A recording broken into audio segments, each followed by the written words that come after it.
Tiene el micrófono apagado. ¿Me están escuchando ahora? Ahora sí, Ahora profe. sí.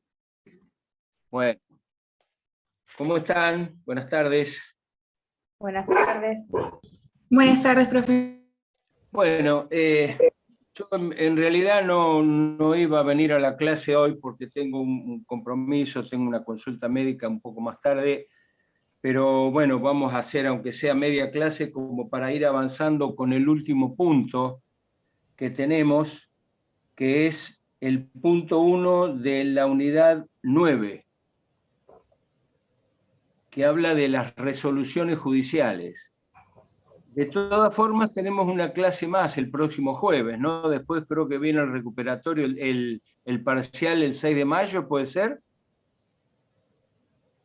Sí, profe. Bueno, la clase anterior habíamos terminado con 2 puntos muy importantes, el allanamiento y habíamos hablado de la rebeldía. Insisto, vean y estudien bien el tema de la rebeldía porque es una pregunta segura de examen.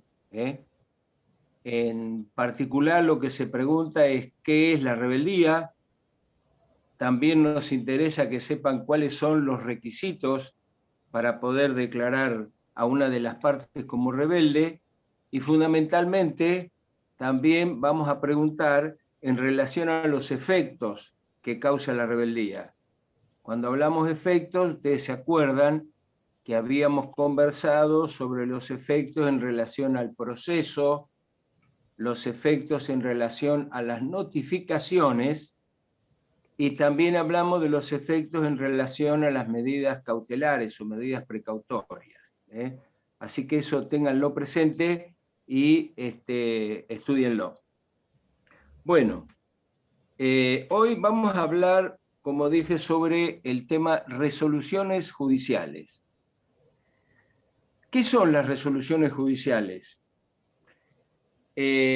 Ustedes ya vieron qué es el proceso, ¿no? El proceso es una cantidad de etapas que marchan siempre hacia adelante, que no permiten retrotraer por la aplicación del principio de preclusión, y donde se va avanzando permanentemente hasta llegar al final del proceso, y el final del proceso lo pone una sentencia definitiva. Por eso a veces hablamos de modos normales de terminación del proceso o de modos anormales de terminación del proceso.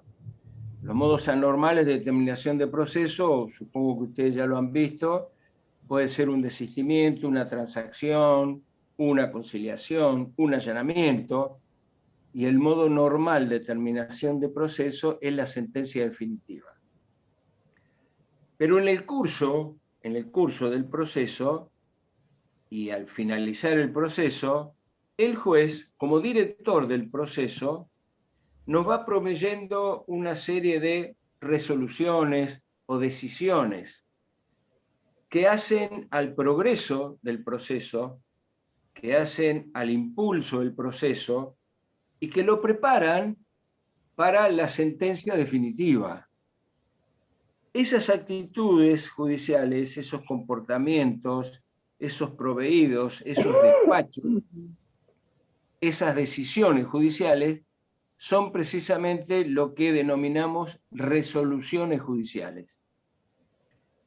Si nosotros tuviéramos que intentar alguna clasificación de las resoluciones judiciales, podríamos, en principio, hay muchas formas más, pero en cuanto nos interesa a nosotros, hay 2 clasificaciones. Una clasificación es con respecto a la formalidad, a los requisitos, al efecto que tiene en el proceso propiamente dicho, y otra clasificación es con respecto a la admisión o no de recursos contra estas resoluciones. En principio, para una clasificación formal, podemos hablar de providencias simples, que es el artículo 160 del Código de Procedimientos. Podemos hablar de sentencias interlocutorias, que refiere el artículo 161, y sentencia definitiva, al que se refiere puntualmente el artículo 163. El 162 está ahí, metidito en el medio, y en realidad habla de lo que se llaman sentencias homologatorias, que según homologue o no el acto de que se trate, será una providencia simple o una sentencia homologatoria. Las providencias simples. ¿Qué son las providencias simples? Como dije hace un momento, el juez tiene facultades para impulsar el proceso, para la movilidad del proceso, para el adelanto del proceso a través de las resoluciones judiciales. Estas resoluciones judiciales, estas decisiones del juez, pueden estar dirigidas a las partes o pueden estar dirigidas a terceros. Por ejemplo, el despacho que tiene por presentada y promovida una demanda es una providencia simple, pero está dirigida a una de las partes. Pero, por ejemplo, la intimación a un tercero para que traiga al proceso una determinada documental que fue denunciada por una de las partes, también es una providencia simple, pero está dirigido a un tercero que nada tiene que ver en el proceso. De modo tal que las providencias simples pueden estar dirigidas a las partes, por excelencia, y eventualmente a algún tercero ajeno al proceso, al cual se lo llama para que venga a cumplir con una determinada actividad procesal.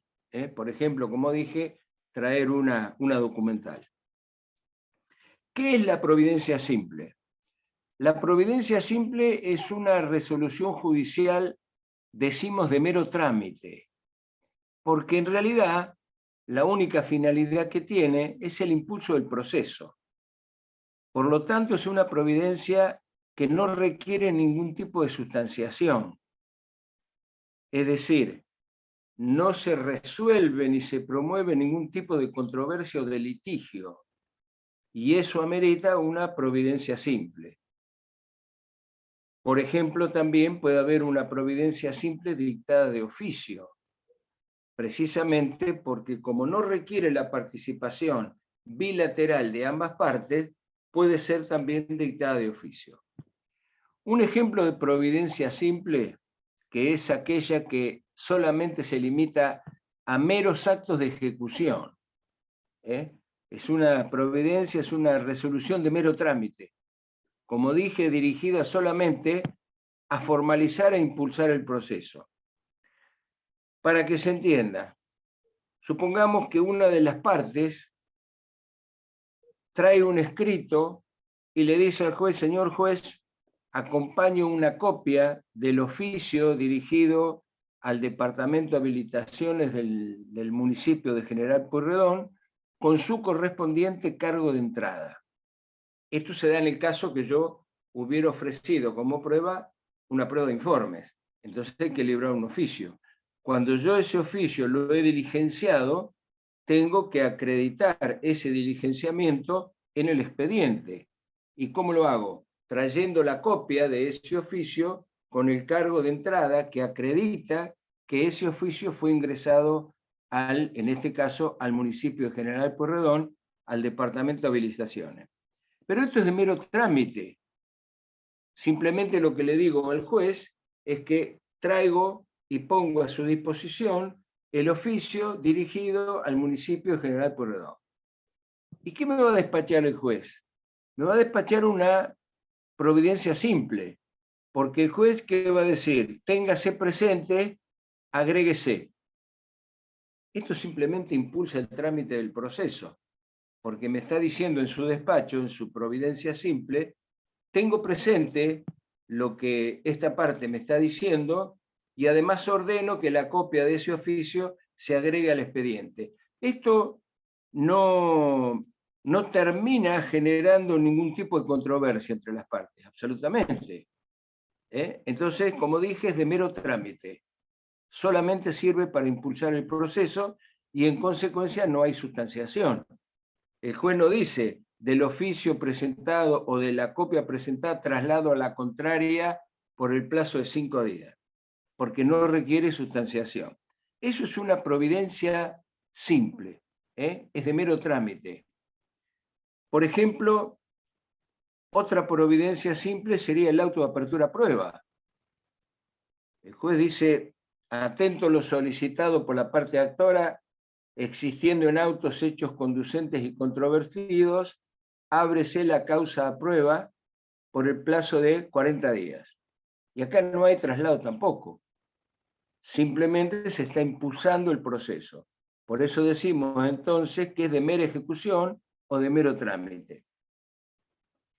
Habíamos dicho que también las resoluciones judiciales podían de alguna manera clasificarse con respecto al efecto que causa dentro del proceso y si admite o amerita algún tipo de recurso. Entonces, atendiendo a esa clasificación, lo que decimos es que hay providencias simples que causan gravamen irreparable y providencias simples que no causan gravamen irreparable. ¿Qué es un gravamen irreparable?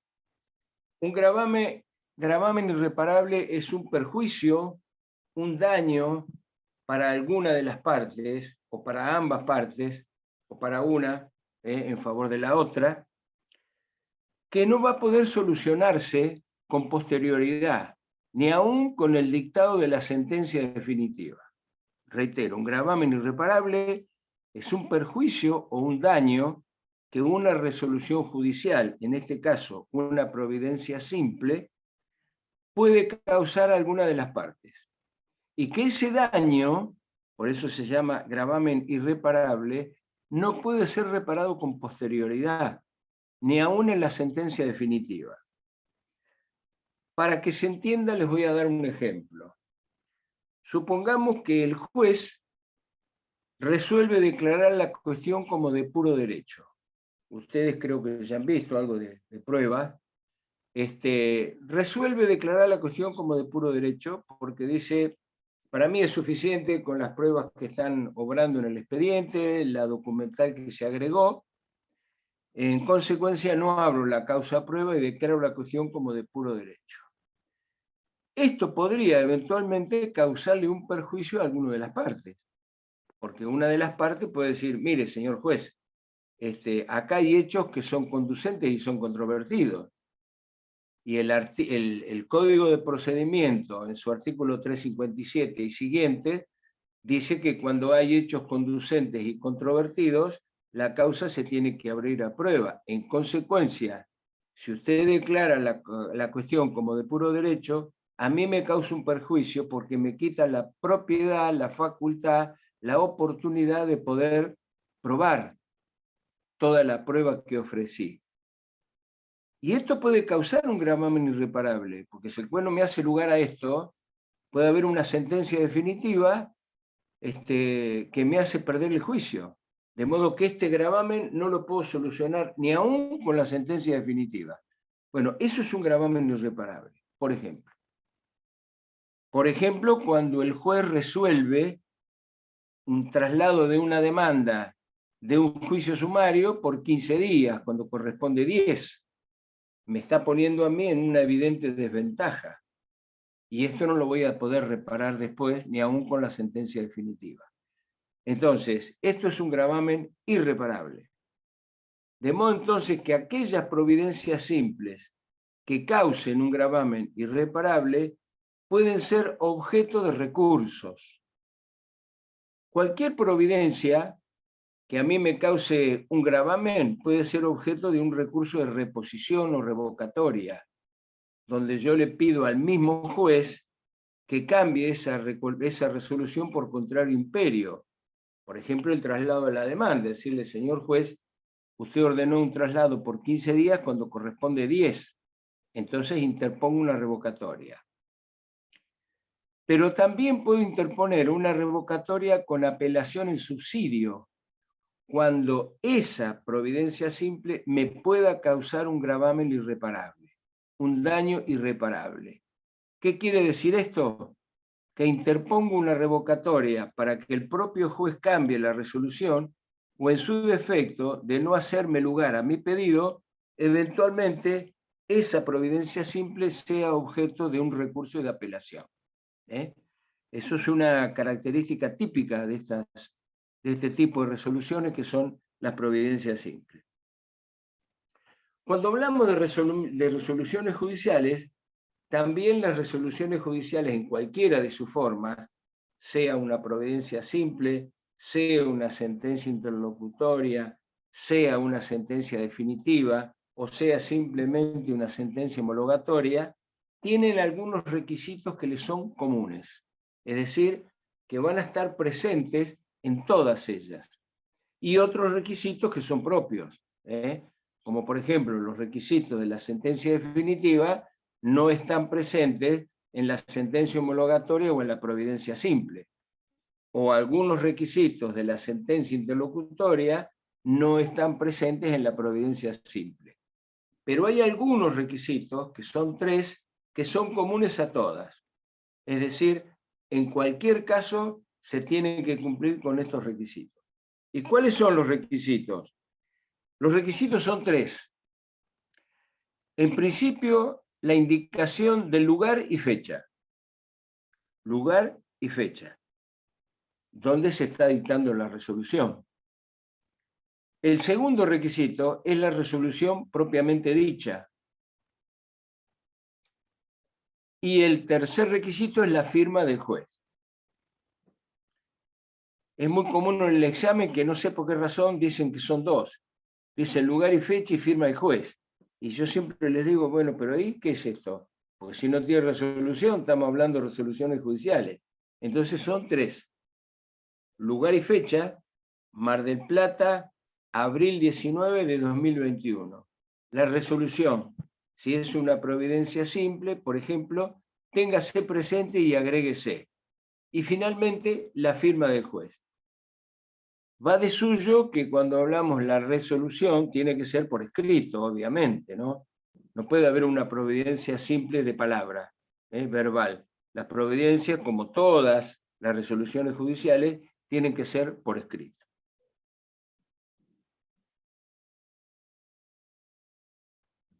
Resoluciones, como dije entonces, la providencia simple no tiene ninguna sustanciación, no hay traslado, no se corre vista, es la respuesta del juez a una de las partes, o puede ser también una resolución, como dije, que el juez la dicta de oficio, porque considera que así debe hacerlo.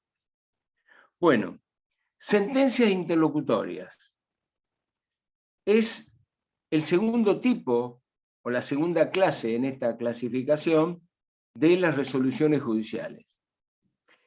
Contrariamente a lo que dije, las sentencias interlocutorias ponen fin a una controversia que no hace a la resolución de la cuestión de fondo, porque la cuestión de fondo pone fin al proceso y se hace a través de la sentencia definitiva.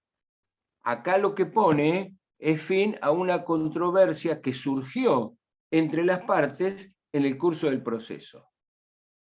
Por ejemplo, un incidente de nulidad. Ustedes ya lo habrán visto, no sé si lo vieron, pero el incidente es un pequeño juicio dentro del juicio. Es una pequeña controversia entre las partes que tiene que ser resuelta, obviamente, pero que no hace a la resolución de la cuestión de fondo. Por ejemplo, yo puedo tener un juicio de daños y perjuicios. Bueno, la sentencia definitiva tendrá que expedirse sobre la procedencia o no de los daños y perjuicios y sobre el monto de los daños y perjuicios. Pero si yo tengo un incidente de nulidad, por ejemplo, no hace la cuestión de fondo. Lo que tiene que resolver es una nulidad pedida por una de las partes respecto a un acto determinado dentro del proceso. Por eso se llama incidente, porque son pequeñas controversias entre las partes dentro del curso del proceso. Ahora, este tipo de resolución judicial, la sentencia interlocutoria, como dije, a diferencia de las providencias simples, no es de mero trámite. repito, lo que hace es resolver cuestiones y pequeños litigios o circunstancias que tienen que ver con el proceso, pero que no hacen a la cuestión de fondo, y que se dictan en el curso del proceso y no a la finalización del proceso. Esas son las que se llaman sentencias interlocutorias. La sentencia interlocutoria también tiene que tener algunos requisitos, porque es distinta de lo que es una providencia simple. Cuando hablamos de la providencia simple, habíamos dicho que simplemente era lugar y fecha, la resolución propiamente dicha y la firma del juez por escrito. En el caso de la sentencia interlocutoria, tenemos que agregar 3 requisitos más. Acá no son 3, son 6. De modo tal que la sentencia interlocutoria tiene que ser por escrito, tiene que resolver una controversia suscitada en el curso del proceso, sin que ello haga a la cuestión de fondo, requiere sustanciación, es decir, hay un traslado entre la parte actora y la parte demandada. Hay una contestación de ese traslado ordenado por el juez y finalmente una decisión, una resolución judicial. Concretamente, una de las partes promueve un incidente de nulidad. El juez, y acompaña su prueba y ofrece la prueba que necesite, el juez lo que hace es correr traslado a la contraria, y la contraria tendrá un plazo de 5 días para contestar ese traslado, ofrecer su prueba y agregar la documental que considere pertinente. Después de eso, lo que hace el juez es resolver esta cuestión. ¿Cómo lo resuelve? Con una resolución judicial que se llama sentencia interlocutoria y pone fin a esta pequeña controversia entre las partes en el curso del proceso. Requisitos de la sentencia interlocutoria: lugar y fecha, por escrito, la firma del juez, por supuesto, pero también tiene que contener los fundamentos, porque acá hubo una controversia, esto no es de mero trámite. Y como el juez va a tomar una decisión, lo que tiene que expresar son los fundamentos. Tiene que tener la decisión o el fallo en forma expresa, positiva y precisa de las cuestiones planteadas. Y algo muy importante, que es de lo que ustedes van a vivir después, que es el pronunciamiento sobre costas. Pronunciamiento sobre costas. Entonces, reitero, requisitos que son propios de la sentencia interlocutoria, además del lugar y fecha, además de la firma del juez, además de la resolución en forma escrita, es la expresión de los fundamentos que llevó al juez a tomar una decisión. Y esa decisión tiene que ser, como digo, expresa, positiva y precisa. ¿En relación a qué? En relación a las cuestiones planteadas. A las cuestiones planteadas por quien promovió el incidente y a las cuestiones planteadas por quien contestó, previo traslado, ese incidente. Y finalmente, un pronunciamiento sobre costas. Acá quiero hacer presente que pronunciamiento sobre costas no significa regulación de honorarios. Es otra cosa eso. El pronunciamiento de costas, lo que dirá el juez es que de acuerdo a las cuestiones planteadas, dado lo novedoso de la misma y sus características típicas, por ejemplo, se imponen las costas según el orden causado. Es decir, cada uno se va a hacer cargo de sus costas. O podrá decir, finalmente, se imponen costas a la parte actora, o se imponen costas a la parte demandada. Entonces, pronunciamiento sobre costas.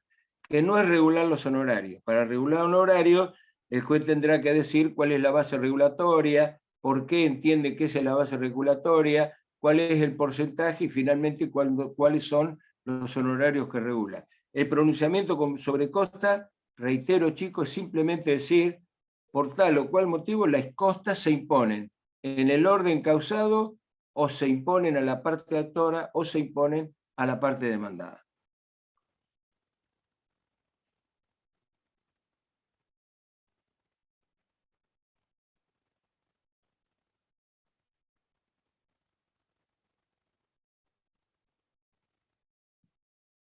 Finalmente, la resolución que nos queda para ver es la sentencia definitiva. La sentencia definitiva. La sentencia definitiva está compuesta de tres partes. Tres partes. Y eso lo vemos en el artículo 163. ¿Cuáles son esas tres partes o tres cuerpos que tiene la sentencia definitiva? Tengan presente, en principio, que la sentencia definitiva es una resolución precisa y lógica. Es una unidad jurídica, se dice, porque es un todo. No puede haber cosas sueltas. Si bien se compone de tres partes, esas tres partes están estrechamente ligadas entre sí. Entonces, vamos a tener en la sentencia definitiva la primera parte que se llama resultandos. Resultandos. Que están en los incisos 1 y 2 del Código de Procedimiento. Artículo 163.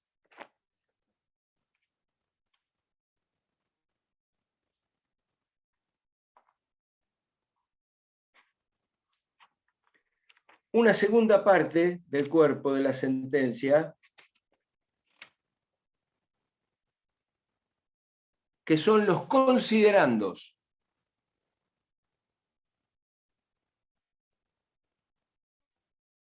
Que involucra los incisos 4 y 5. Entonces, primera parte del cuerpo de la sentencia, resultandos. El inciso 1, el inciso 2 y el inciso 3 del artículo 163.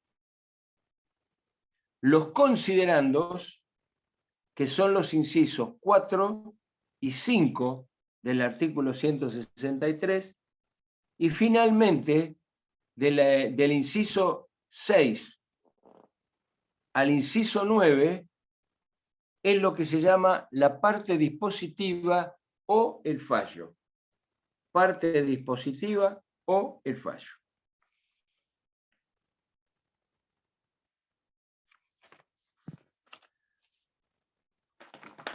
Bueno, acá hemos visto entonces el concepto de resoluciones judiciales, la clasificación, las providencias simples, las resoluciones interlocutorias y la sentencia definitiva.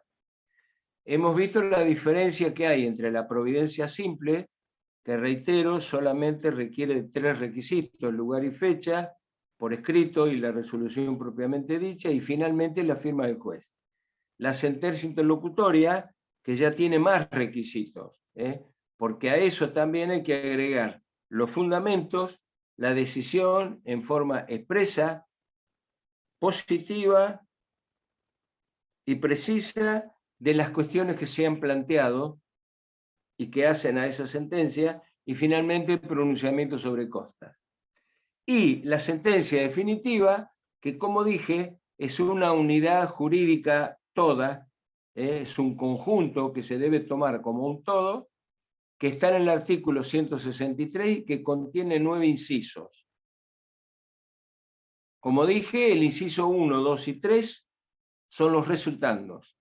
El inciso 4 y el inciso 5 son los considerandos, y finalmente del inciso 6 al inciso 9 está la parte dispositiva o el fallo. Bueno, chicos, yo lamentablemente tengo que interrumpir acá, así que nosotros nos queda la clase del jueves que viene, que es 29, creo. Así que allí vamos a ver, para terminar con este punto, hablar de la sentencia definitiva, vamos a hablar del principio de iura no vicuria, que ustedes ya saben qué es, el juez conoce el derecho, por qué el juez tiene el deber de fundar. También vamos a hablar qué es el principio de congruencia, que nunca puede faltar en una sentencia definitiva, y vamos a ver rápidamente qué son los hechos constitutivos, los hechos modificativos y los hechos extintivos. Constitutivos son los que constituyen la acción, el derecho. Después vamos a tener los hechos modificatorios, que son los que cambian eso, y finalmente los hechos extintivos. Por ejemplo, un hecho extintivo es un pago, extingue la obligación. Y después vamos a ver las condenaciones accesorias, costas y honorarios. Y si nos queda tiempo, haremos un repasito de los puntos que a mi juicio sean los más importantes y los de mayor compromiso para el parcial. Así que bueno, les agradezco la presencia, nos vemos el próximo jueves y ya después iremos directamente al parcial. Muchas gracias, nos vemos el próximo jueves, que sigan bien. Gracias. No, profesor, gracias.